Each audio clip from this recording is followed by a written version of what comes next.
Hadapi jangan terjadi kapaknya Insya Syekh Jason Omudra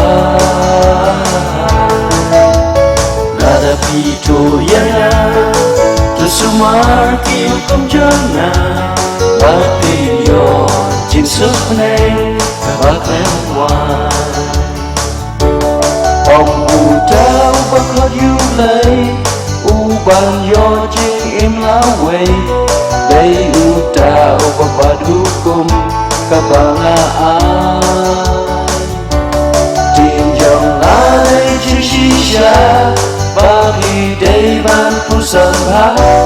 Ngay hana bakit sayo Bakura Lalabi jangan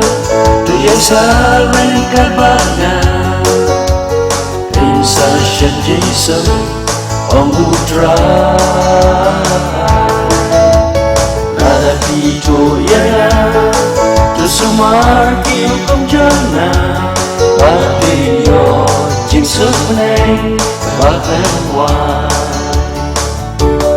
Ubah waban budiana Tuun bala karina Ingkirkan babun shem akalanti Ubah kuasa kuyana Lajing im uday bantha Babai nongba kaupa Saayapi Lalabi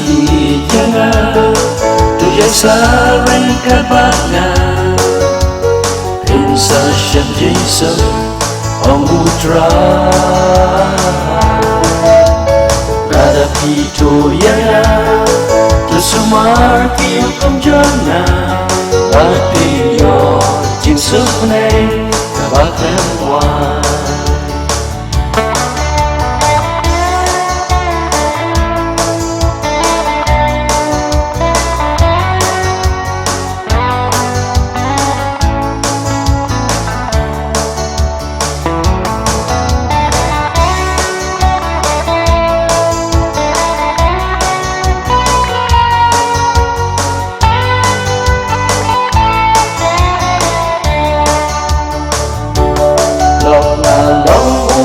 Sawai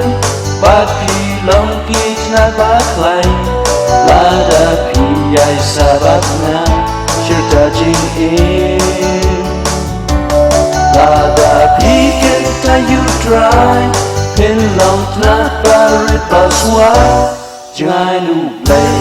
Din sahau Kajing din Lada piyan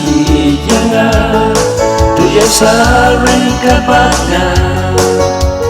Insya Syekh Jason Omudra